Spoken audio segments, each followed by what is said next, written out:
Magandang araw po, Sir Pipi. Ako po pala si Kevin. Isa rin po ako sa masugid niyong taga-subaybay. Hindi nga lang po ako mahilig mag-comment. Gusto ko lang ibahagi sa inyo itong kwentong nalalaman ko. Nangyari po ito dito sa amin sa probinsya. Noong mga panahong hindi pa po ganito karami ang mga tao dito. At ilan pa lang ang mga bahay noon na talaga pong magkakalayo. May naging kalapit bahay daw po noon sila nanay dito. Hindi malinaw sa kanila kung saan galing ang mag-anak na ito.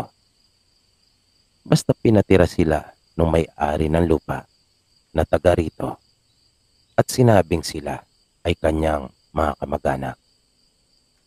Bali kakilala naman nila nanay yung may-ari ng lupa, nakatabi ng lupang pagmamay-ari naman nila. Nung una ay maayos namang makitungo ang mga ito. At dahil bago lang sila sa lugar, kung kaya maayos naman silang nakikisama. Pero habang tumatagal, ay meron sila nanay napapansing kakaiba sa mga ito.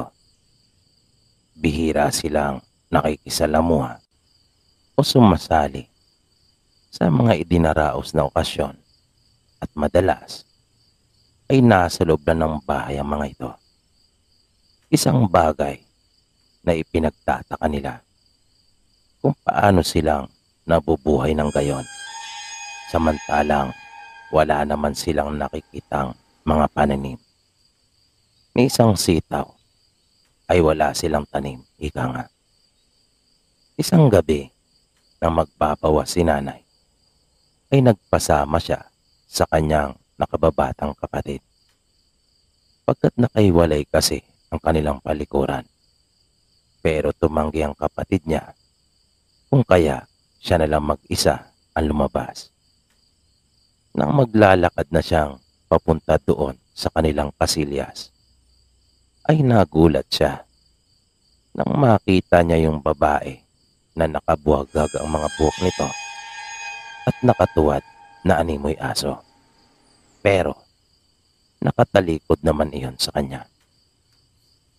Kaya nagdahan-dahan siyang lumakad papunta sa kanilang palikuran at iningatan talagang huwag siya noong mapansin.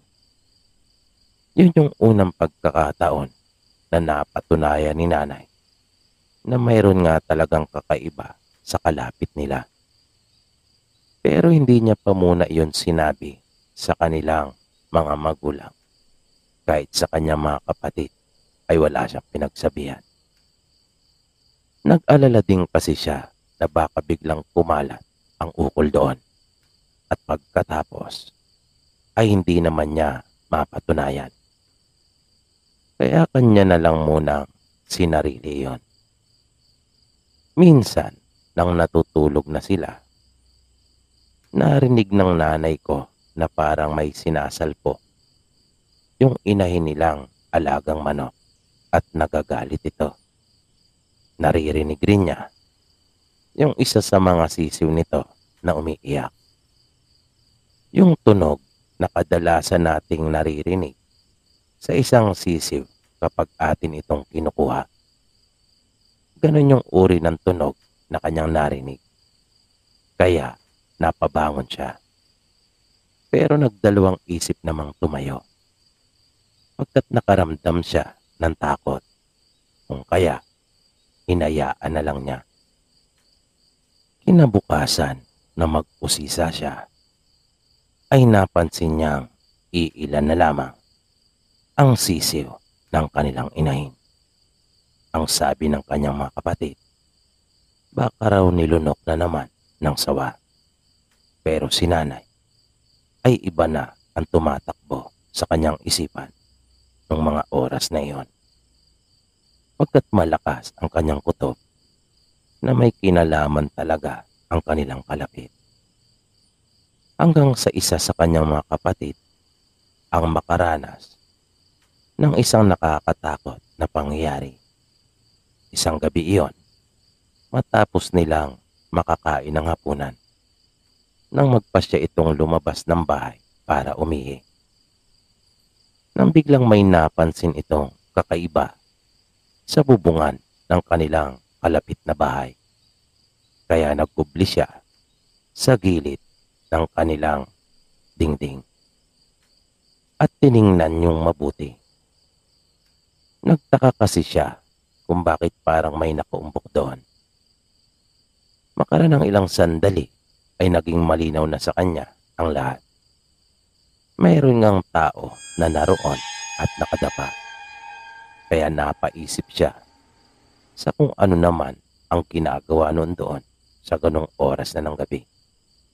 Maya-maya ay bigla iyong kumilos at tila nag-inat ng kanyang katawan.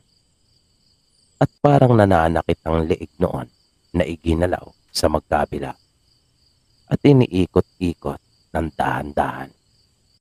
At biglang bumuka ang malaking bibig ng babae na sinabayan ng kanyang buhok na bigla iyong bumuwagag. Dahil doon ay tuluyan ng naihis sa kanyang salawan ang nakababatang kapatid ni nanay. Dahan-dahan siyang pumasok sa kanilang bahay at takot na takot. Nang makita siya ni nanay, ay agad siyang tinanong nito at sa mahinang boses ay sinabi niyang mayroong aswang doon sa bubong ng bahay ng kanilang kalapit. Lumabas si nanay upang tingnan pero wala na yun doon. Sa halip ay nakarinig siya ng isang tunog na tila ba nagmumula sa isang malaki at mabangis na hayop. Kaya nagmamadali na siyang pumasok. Isang araw ay naabutan niya ang nanay nung kanilang kalapit na kausap naman ang kanilang ina. Nang makita siya nung babae ay agad na rin itong nagpaalam. Tinanong ni nanay ang kanilang ina kung ano ang kanilang pinag-uusapan. Sinabi ng kanilang ina na nakikiusap ito na kung maaari ba raw makahiram ng pera. Pero dahil sa gipit din sila ng mga pagkakataon na iyon, dahil hindi pa nakakapagpadala ang kanilang ama, kung kaya hindi nila ito napahiram. Kinagabihan ng saktong maghahapunan na sila, ay biglang mayroong nanawag sa kanilang bakuran. Nang silipin nila kung sino, ay nakita nilang muli yung nanay nung kalapit nilang bahay. Kaya sinabi niya sa kanyang ina kung sino ang nasa labas. Pagbalik ng kanilang ina ay may dala na itong isang mangkok ng ulam. Sabi ng kanilang ina, ibinigay raw iyon sa kanila. Nahiya nga raw siyang tanggapin dahil hindi niya ito napaunlakan sa inihiram na pera. Kaya lang, mapilit daw ito. Kaya wala na siyang nagawa pa kundi ang tanggapin niyon. At masamang tumanggi sa grasya, dagdag pa ng nanay nila. Pero si nanay daw nung mga oras na iyon ay masama na ang kutob. Kaya gumawa daw talaga siya ng paraan para hindi nila makain iyon. Naisip niya rin kasi na kung sabihin niya sa kanilang ina yung mga napapansin niya sa kanilang kalapit bahay, ay baka hindi pa siya nito paniwalaan. Kaya umisip na lang siya ng ibang paraan. At nang kakain na nga sila, ay sinadya niya talagang tabigid niyon upang mahulog sa mesa at matapon sa lupa. Kung kaya, aso lang nila ang tanging nakinabang doon sa ulam na ibinigay ng kalapit nila. Pinagalitan naman siya ng kanilang ina at sinabihang padalos-dalos kasi kung kumilos. Kahit yung mga kapatid niya ay nagalit sa kanya dahil sa kanilang panghihinayang doon sa natapon na ulam. Pero ayos lang kay nanay ang lahat ng iyon. Ang mahalaga ay ligtas sila sa inaakala niyang panganib na dulot noon. At hindi nga siya nagkamali. Pagkat kinabukasan ay kakaiba na ang ikinikilos ng kanilang alagang aso. Naglalaway na ito at naging mabalasik na ang itsura. Naging mabangis din iyon at tila hindi na nakakakilala pa sa kanila. At pagdating ng hapon, ay nahabol na nito yung mga alaga nilang manok at baboy. Hanggang sa lumayas na ito sa kanila. At nang sumunod na araw, ay pumunta sa kanilang bahay ang isang kababaryo na humihingi ng dispensa. Pagkat napatay umano nito ang alaga nilang aso. Halos ubusin na raw kasi nito ang natitira niyang mga alagang manok. Hindi naman daw niya magawang hulihin dahil sa napakabangis at talagang lumalaban. Kung kaya, napilitan na raw siyang ito ay barilin. Tinanggap naman nila nanay yung paghingi ng tawad ng kanayo nila at maging sila man ay humingi din ng paumanhin sa perwisyong idinulot ng kanilang alagang aso.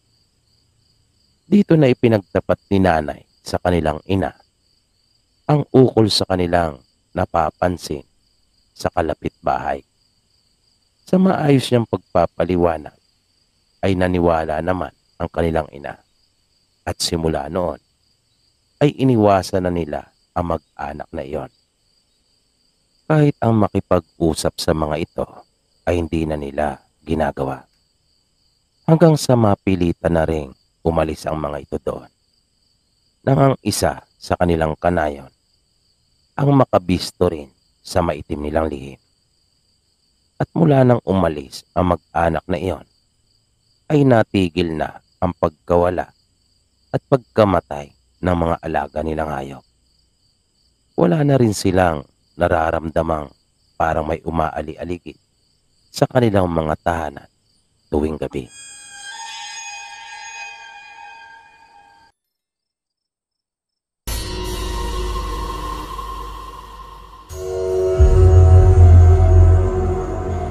Ayon kay Sander, ang karanasan niyang ito ay nangyari kamakailan lamang, mga 1 linggo pa lamang daw ang nakalilipas. At ito ay naganap sa ibayong dagat sa isang lugar sa Middle East kung saan siya kasalukuyan nagtatrabaho sa ngayon. At ito ay patungkol di umano sa kanyang katrabaho na si Washim, na kung saan kapwa sila nagtatrabaho sa isang kilala at may kalakihang kumpanya. Ayon pa kay Sander, ay bago pa lamang siya dito sa kanyang pinagtatrabahuan, mga 4 na buwan pa lamang daw siya. At ayon sa mga naririnig niyang bali-balita, ito daw kanyang katrabahong si Washim ay palipat-lipat di umano ng kanyang pinagtatrabahuan. Dagdag pa niya, isa daw itong tahimik na tao at halos hindi kumikibo, at madalas mas gusto daw nito ang mapag-isa. At kapag sinusubukan daw nilang kausapin ito, kung ano daw ang kanilang itinanong ay yun lang din daw ang sinasagot nito. Isang araw, meron daw itinakdang aktibidad ang kanilang kumpanya at ang lahat ay imbitado. At dahil likas sa ating mga Pilipino ang pagiging mapalakaibigan, ay niyaya daw nila itong si Washim na sa kanila sumabay sa pagpunta doon sa nasabing aktibidad. Pumayag naman ito at tumango ng pagsang-ayon. Na magtanong ito kung anong oras ay sinabi nila na bago mag 8:00 ng gabi ay magkikita-kita sila doon sa kanilang locker room. Ang isa pa daw nakapansin-pansin kay Washim ayon kay Sander ay kapag kinakausap mo daw ito ay hindi daw makatingin at lagi lang nakatungo. At kung nakaharap naman daw ito sa'yo ay sa katawan mo lamang titingin at hindi sa iyong mga mata. Nang sumapit na daw ang takdang araw ng nasabing aktibidad, ay nauna daw silang tatlo sa kanilang locker room. Ang kanyang kaibigang si Almer, at si Washim. Habang hinihintay daw nila ang iba pa nilang katrabaho, ay nakita daw nila si Washim na nasa dulong bahagi ng locker room kung saan medyo madilim, at nakita nila itong nakatungo na may binabasang isang libro na ayon pa kay Sander, ang tingin niya ay yari sa tela. Nung lalapitan sana nila ito para samahan, ay bigla itong nagsabi na naiinis daw ito at naiirita sa kanila dahil gusto daw niya na mapag-isa. Dahil dito ay humingi na lamang ng paumanhin si Almir at sinabing akala nila ay nais nitong samahan siya. Pansamantala daw itong natahimik at maya-maya nagtanong kung nasaan na daw ang iba, sapagkat hindi daw siya maaaring abutan ng hanggang alas 12 ng gabi. Nagtataka man daw silang dalawa ng kaibigan niyang si Almir ay hindi na daw nila inalam ang dahilan kung bakit hindi ito pwedeng abutan ng hanggang alas 12 ng gabi. Di nagtagal ay nagsidatingan na rin ang iba pa nilang mga kasama. At sabay-sabay nga silang umalis at nagpunta sa lugar kung saan idadaos ang nasabing aktibidad. Pagdating nila doon ay agad daw silang kumain, pero ang katrabaho nilang si Washim ay hindi kumain sapagkat kumain na raw ito bago pa umalis. Matapos silang kumain, nang tingnan ni Sander ang kanyang relo ay alas 10 na ng gabi. Nagkayayaan ang iba niyang mga kasama na uminom. Samantalang si Washim ay nakita niya na nasa may dulo na pinto ng auditorium na nakayuko lang at nagbabasa ng libro. Kaya naisipan daw ni Sander na dalhan ito ng inumin, sapagkat nais niya itong kilalanin at nakakaramdam siya ng awa dito sapagkat walang gusto makipagkaibigan dahil nga sa ito ay suplado at may pagkawirdo. At nang makaupo nga siya sa tabi nito, ay inalok niya at iniabot ang daladala niyang inumin at sinabing baka ito ay nauuhaw. Tinanggap naman daw nito ang iniabot niyang inumin habang nakatungo pa rin at nakatuon ang pansin sa binabasa, at narinig niya itong bumulong na sinasabing mamaya daw ay iinom din daw ito ng dugo upang tuluyang mawala ang kanyang pagkauhaw. Sa sinabi daw na iyon ni Washim ay nagulat daw si Sander. Na makita daw nito ang kanyang reaksyon ay tila nagulat din ito at sinabing ang tinutukoy daw niya ay ang kanyang binabasa. Dahil naman doon ay natawa na lang di umano si Sander kahit hindi niya nababasa ang mga nakasulat sa libro na hawak nito, at naisip na lang niya na talagang may pagkawirdo ang kanyang katrabaho.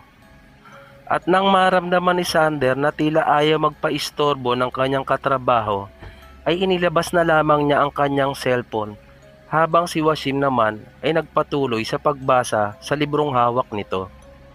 Maya-maya ay lumapit na ang iba pa nilang katrabaho at niyaya na silang uminom. Sa unang pagkakataon ay nasaksihan niya na nagpaunlak ang katrabaho niyang si Washim. Habang nag-iinuman ay napasulyap si Sander sa kanyang orasan at napansin niya na alas 12 na pala ng gabi. Katabi niya ng mga pagkakataon na yon ang kaibigang si Almir, at naalala ni Sander ang sinabi ng kanyang katrabahong si Washim na hindi ito pwede magpaabot ng hanggang hating gabi. Kaya't binanggit niya ito kay Almir at sinabing ipaalala kay Washim. Ngunit sabi ni Almir ay hayaan na lamang daw at baka nasiyahan na rin ito at nakalimutan na kung ano man ang gagawin kaya't ayaw magpaabot ng hating gabi. Dagdag pa ni Almir ay nakatutuwa nga daw isipin na yung taong kinaiinisan nila ngayon ay kasama nilang nakikipagsaya at nakikisalamuha. Pasado alas 2 na ng madaling araw nang matapos ang party at halos lahat sila ay lasing na, maging ang katrabaho niyang si Washim, sapagkat ayon kay Sander ay nagagawa na nito makipagtitigan sa kanila. At dahil nga sa mga lasing na ay napagkasunduan na lamang nilang 7 na sabay ng katrabaho nilang si Joseph matulog sapagkat may kalakihan ito. Si Joseph ay isang chef sa kanilang kumpanya. Ayon kay Sander, alas 3 na doon ng madaling araw nang marating nila ang bahay ni Sir Joseph. Nagpaiwan daw si Washim at ang isa nilang katrabahong si Johnny sa sala at doon na nahiga. Silang 5 naman daw ay nagtuloy sa kwarto ni Sir Joseph at sama-samang natulog sa master bedroom nito. Nang mga 3:30 na raw ng madaling araw ay napansin ni Sander na siya na lamang ang gising at nakaagaw ng atensyon sa kanya ang monitor ng CCTV sa bahay ni Sir Joseph. Nakita daw niya na tumayo si Washim sa hinihigaan nitong sopa. Nagtungo raw ito sa may kusina at uminom sa gripo. Hindi naman daw niya iyon ipinagtaka sapagkat naisip niya na lasing ito kaya't uhaw na uhaw. Ngunit nagsimula raw makaramdam ng takot si Sander nang buksan nito ang ref at kunin ang mga karning naroon na hindi pa luto at kainin. Dahil dito ay bigla daw napatayo si Sander sa pagkakaupo at lumapit sa monitor dahil sa kanyang mga nasaksihang kakaibang ginagawa ni Washim. Nang halos mauubos na daw nito ang kanyang kinakain, ay bigla daw itong tumayo at habang umunguya ay nakita daw niya itong humarap sa kamera. Nagulat daw si Sander sa kanyang nakitang mga pagbabago sa katrabahong si Washim. Kumapal daw ang mga labi nito at ang mata ay naging kulay itim. Ayon pa kay Sander ay kapansin-pansin din daw ang paghaba ng mga daliri at pangil nito. At bahagya rin daw naging maumbok ang likod nito. Ang mga sumunod na pangyayari ay talaga namang siyang nagpasindak ng gusto kay Sander. Nakita daw niya ang katrabahong si Washim na nagtungo sa may sala kung saan doon din natutulog ang kasamahan nilang si Johnny. At kitang-kita daw niya kung paano walang habas daw itong kinagat sa liig ng katrabaho nilang si Washim habang tinatakpan ang bibig nito upang hindi makasigaw. Dahil sa kanyang nasaksihan, ay agad daw ginising ni Sander ang kanyang mga kasama sa kwarto. Agad naman daw nagising ang kanyang mga kasama. Ngunit pagbalik daw nila sa monitor ng CCTV, ay laking gulat nila nang makitang wala ng ulo si Johnny. Maya-maya pa ay muli daw nilang namataan si Washim na naglalakad sa hallway. At ito daw ay papunta sa kwarto kung nasaan sila. Kaya agad daw na inalerto ni Sir Joseph ang alarm ng buong bahay. At nakita daw nila si Washim na tila nataranta at tumalon daw ito sa may bintana. Agad daw nila itong ipinagbigay alam sa pulisya. Ngunit hanggang sa ngayon daw ay hindi pa rin nahuhuli si Washim. Samantala sa kanilang pinagtatrabahuan ay kinausap daw silang isa-isa at sinabing manahimik na lamang at magtrabaho na tila walang nangyari. At hayaan na lamang daw ang buong kapulisan na gawin nito ang kanyang trabaho. Kamakailan lang ayon kay Sander ay nalaman nila na iba-iba palang pangalan ang ginagamit nito sa mga nagdaang pinagtrabahuan.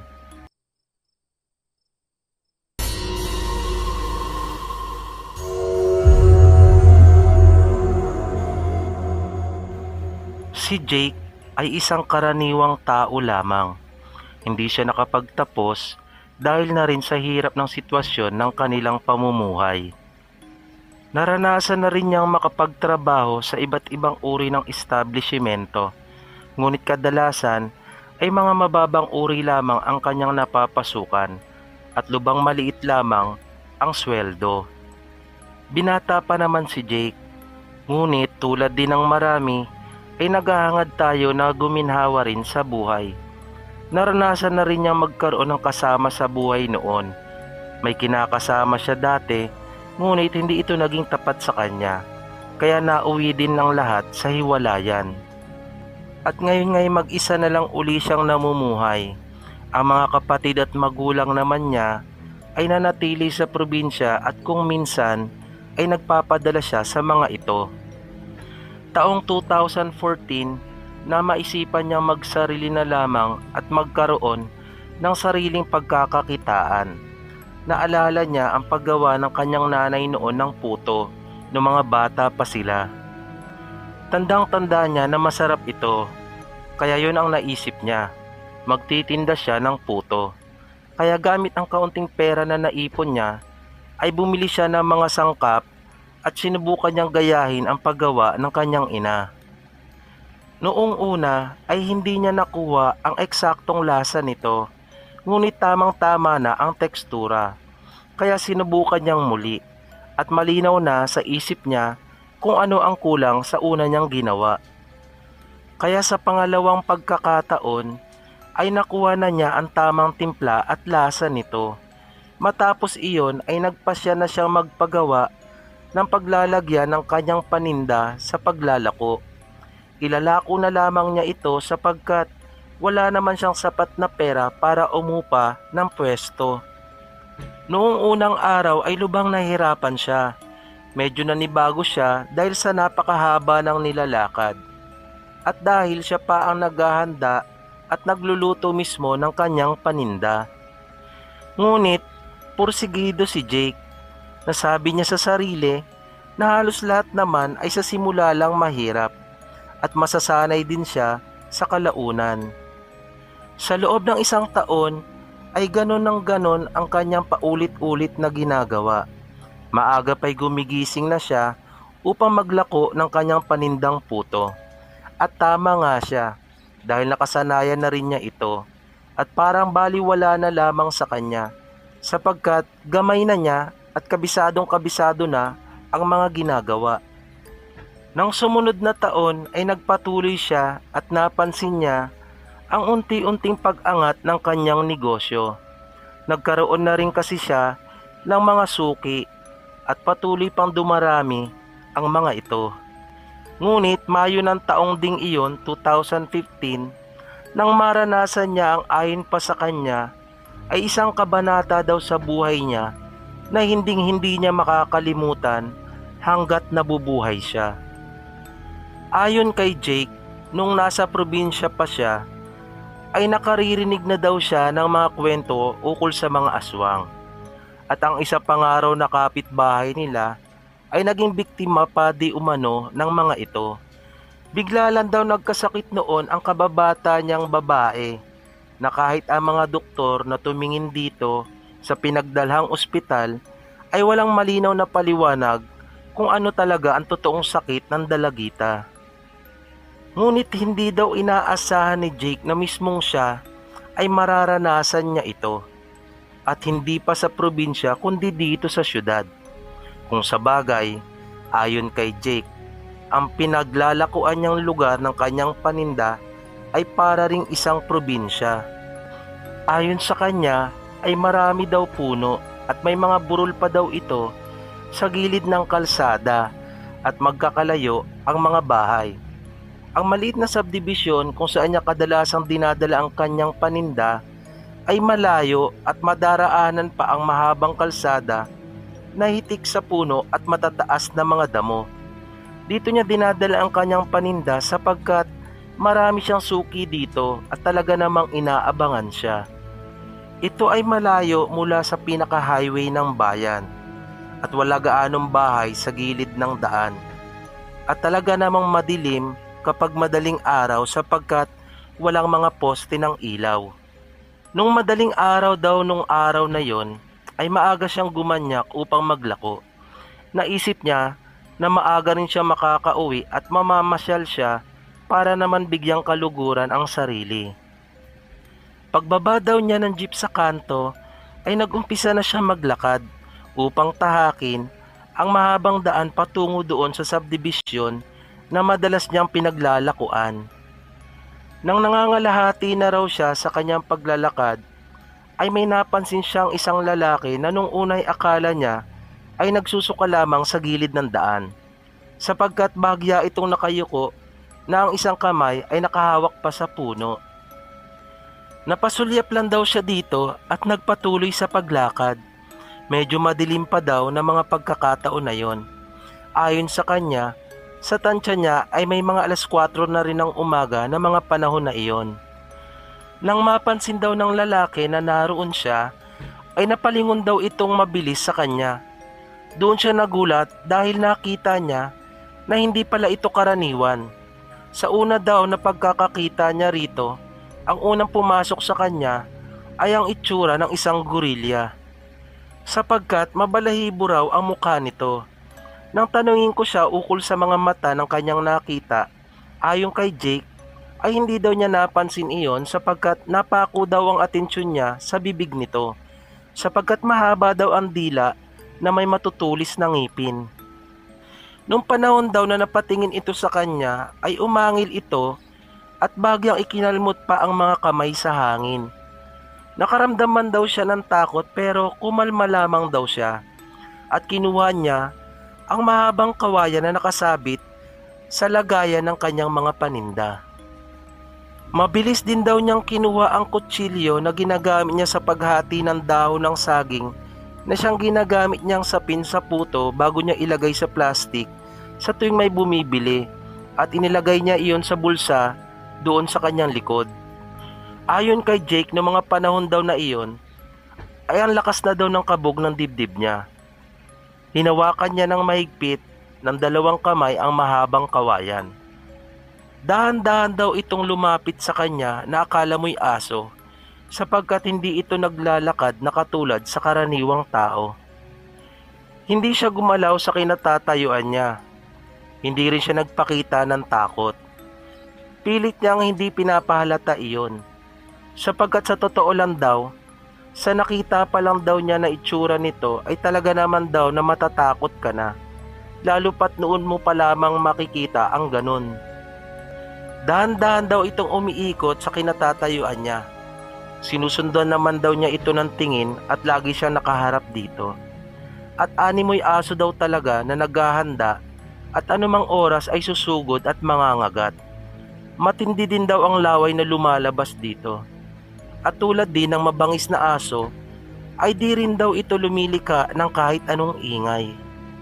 Nang akmang susugod na daw ito, ay iwinasiwas niya ang kawayan. Mabilis naman daw itong nakailag. Makadalawang ulit pa di umano ito nagtangkang sunggaban siya, at sinasabayan naman daw niya iyon ng pagpalo ng kawayan na hawak-hawak niya. Naisip niya na kung sakaling maitumba siya nito at madikitan, ay hindi na niya magagawang magamit pa ang kawayan sapagkat mahaba ito. Kaya huhugutin naman niya ang kutsilyo sa kanyang likuran. Maya-maya napansin niya daw na lumiliwanag na, at tila kung anong meron daw sa liwanag na napanatag siya at lalong lumakas ang kanyang loob. Ilang sandali pa ay may dumaan din daw na tricycle, at nang sumigaw siya ay huminto ito. Mabilis naman tumakbo ang aswang na ayon pa kay Jake ay maiihalin tulad sa isang pusa na napakabilis, at tuluyan na itong naglaho sa mga puno at damuhang naroon. Nang lapitan siya ng lalaki at tanungin ay sinabi na lamang daw niya na may lasing na gusto siyang gawa ng masama. Ngunit bago pa pala tuluyang makatakas ang aswang ay namataan pa pala ito ng tricycle driver. At sinabi nito kay Jake na hindi naman lasing yon, aswang yon. At sinabi pa nito na nagpakita na rin daw di umano ito doon mismo sa lugar nila sa subdivision. At ayon pa sa lalaking kausap niya, taga roon din daw ito mismo. Pagpapatuloy pa ng lalaki, kaya daw kung titingnang mabuti kung bakit doon ang direksyon niya nang tumakas, ay dahil mas madali daw nitong mararating ang subdivision papauwi sa bahay nito. At itinuro pa nga kay Jake ng lalaki ang direksyon na maaaring daanan nito. Sinabi naman ni Jake sa kausap na baka kasi hindi siya paniwalaan nito, kaya sinabi na lamang niya na lasing na gustong gawan siya ng masama. Pagkatapos noon, ay isinabay na siya ng tricycle driver papunta sa subdivision, at ipinagpatuloy naman ni Jake ang paglalako na napapailing na lamang sa sarili dahil sa mga nangyari at kababalaghang naranasan. Dito po pansamantalang nagtatapos ang ating programa. At sana po'y inyong nagustuhan ang kwentong ating itinampok sa pagkakataong ito. Sana po ay patuloy niyo pang subaybayan ang mga susunod pa nating kwento. Maraming salamat po at hanggang sa muli.